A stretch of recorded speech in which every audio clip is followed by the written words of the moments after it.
Hello, Maddie. Hello, Ellie. How are you both? Good, thank you. Good. Very well, thank you.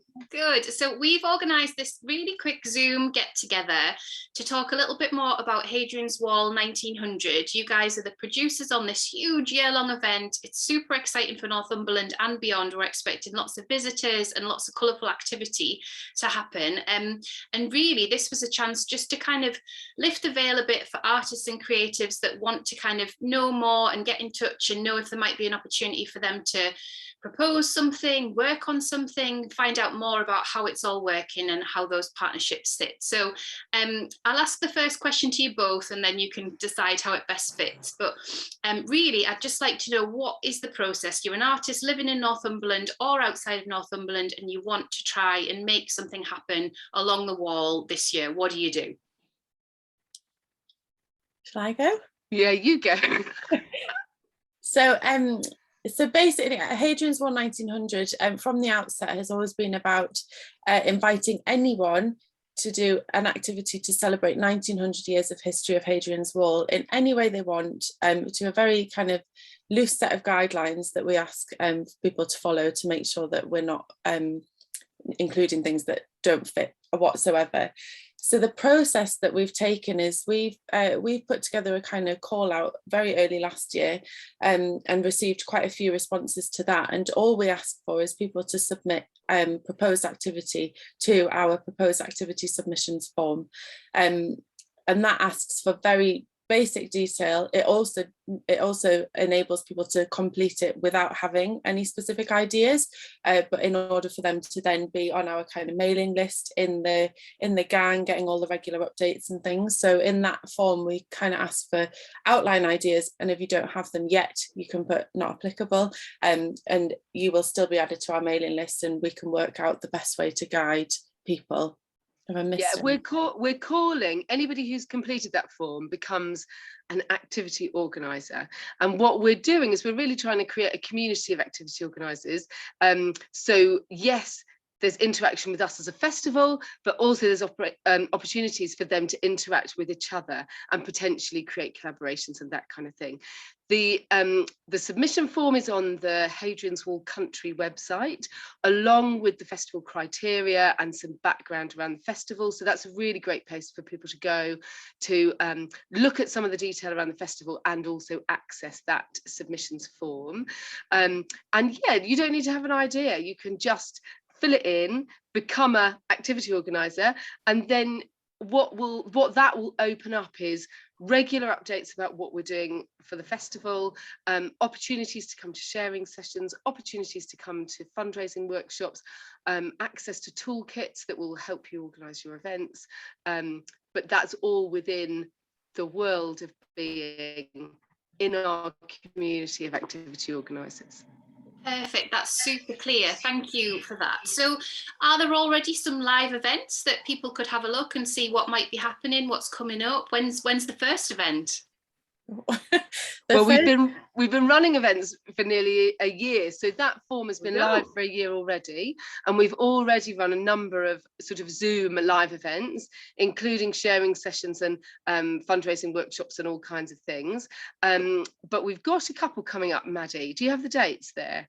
Yeah, I just had a look. We've got a sharing session on Monday the 17th. So if people wanted to come to that and were quick to sign up on the proposed activity submissions form, what that is an opportunity to hear from other activity organisers about what they're doing, and be able to be inspired or meet new people, make connections, that kind of thing. And then we're running 2 workshops as well. One that's around crowdfunding, yeah. And that's on the 17th as well, and one that is with Community Foundation in the Northeast. And I think it's worth saying that there are already collaborations formed from these sharing sessions, and what often happens at the sharing sessions is people say, oh, I like that idea, or someone has an idea but they have no idea how to make it happen. They need to partner with another organizer like that, and those sorts of relationships have already started to happen through those sharing sessions. Great. Well, that's fantastic, isn't it? And that's the power of creatives being together in the same room, albeit on the internet. That's fantastic. Brilliant.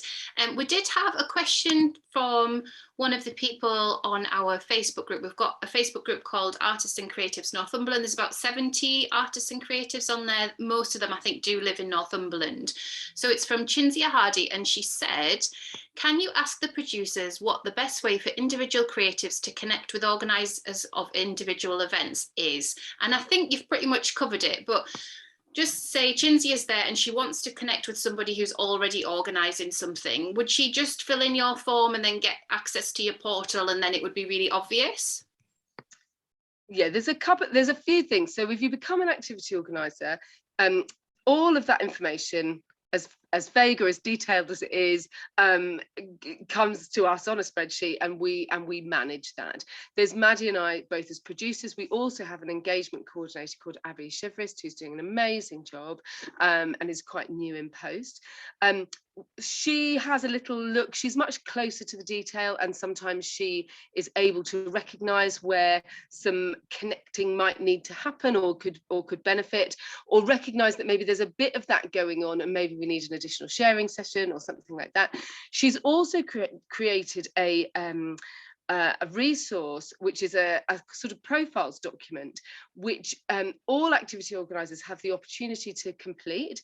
And it's something, because we can't share everybody's details that they send to us in a form, this is something that activity organisers fill in themselves, and therefore negate GDPR and say, I'm happy to share these details and this information. And that is a mixture of venues, you know, museums, arts organisations, individuals, artists, all sorts of people, and you write down your details in it, and then people are able to sort of match make each other and be able to kind of spot each other. We already have one very successful partnering through that process with a community activity organiser called Lynn Barber and with Vinderlander, and they have joined forces to make Lynn's idea happen, and that's all going very well. So there is a kind of Google Docs area within the activity organisers resources that has all kinds of bits and pieces that people can access, including that.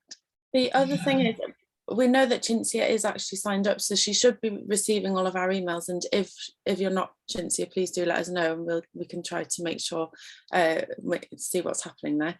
The other thing that we've got is we have a private Facebook group, which is for our Hadrian's Wall 1900 activity organisers, and that's again another opportunity for people to share what they're up to, or request things. So I'm a venue, I'm looking for reenactors, or I'm a reenactor, I'm looking for a venue, that kind of thing. So there's lots of ways that we can do that. And as Ellie says, Abby's much closer to the detail, and she's making her way through the full list and setting up individual conversations with activity organisers in order to do a bit of that matchmaking as well. Yeah, you can book in with her. So as an activity organiser, you'll get communications from us, which includes details on how you can book in for a half-hour phone call with Abby, where you can talk in more detail about things you don't understand or things you're specifically looking for, and that's a great resource, and a lot of people are sort of taking her up on that. Great, that sounds fantastic. So just to get a sense of the timeline, say if an artist decided to apply for their own funding and they were waiting for that turnaround, say it was 6 weeks, and then so they've already logged their interest, they're on all your portals, they're waiting for that funding decision. Is there a point then where you guys would get together with them and see if you could make that happen? Is that how it's working, or is there going to be off on things?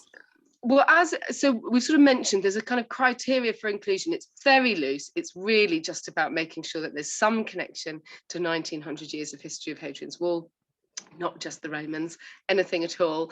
And technically, everyone is in the festival as long as we can match it against the criteria. They've got the funding in place to be able to run their activity or event, and they're ready to go, basically. So they sign up to some terms and conditions. It's unlikely that, we don't always have individual conversations with every single activity organizer because it's not necessary. If you tick all of those boxes, you're in, and then you get invited to fill in more of a sort of listings form in order to give us dates and ticketing and, if that's relevant, all of that kind of information once it's secured. What we can offer though, and it's really, we do encourage people, if they're planning to organise an event and they are applying for funding, we really encourage them to fill in the proposed activity form so that we know about it. We're talking to all of the funders and they're really keen that we have a really, we have a bit of an overview of some of the applications that are coming in, especially if they're kind of significant. That really helps us. And also what we're able to offer in return is we can write, again, if you're fitting the criteria and it's all looking great, we can offer a letter of support from the festival to go in with your funding application to support that. And because we're talking to funders, a lot of them are very aware of the festival and they know about it, and they're anticipating that there are going to be applications that are coming in for activity for the festival. Great, that's super helpful, Abby. Yeah, I think it really helps just to see how it all fits together behind the scenes, because obviously all festivals and events are completely different and have things set up in different way around criteria and funding, and it's really lovely to hear that there's that connect with 1900 years, but actually as long as there's a connect, there's quite a lot of freedom there for individual artists and creators. So yeah, hopefully we get that message out even further than you guys already have through Culture Northumberland, and keep reminding people that there's time, because I think sometimes we run out of time, don't we? And actually with this, there is some time. Well, it's worth saying, I think, that we don't have a deadline. So we, especially because of COVID and also because of the nature of how we're putting the festival together and the fact that it's so much about celebrating communities, there's no deadline. So we're anticipating new activity being confirmed all the way through the festival year, and that's absolutely fine. So there isn't a rush. If people think that they might like to, but their idea isn't ready yet, that's okay. There's plenty of time. And the other thing I think is really important to note is that we're providing support in terms of toolkits. So we already have a fundraising toolkit. We've got we've got a marketing toolkit. There's going to be an event management toolkit and evaluation toolkit that are coming online in order to help people who are not so used to organising events as well. Yeah, brilliant. And I just was going to ask as well, does the event activity, are you anticipating that it'll be physical in-person activity, or could there be stuff online or hybrid, both in person and online, just if artists are thinking like that? We're not suggesting that anything needs to be anything in particular, really. We've got a mixture of online and in person. Majority is in person, but obviously activity organisers need to be aware of the restrictions that are in place around COVID, and whether it's required or not to be more digital. But yeah, there's a real mix, and we're really happy with that and happy to support and promote whatever people want to do, really.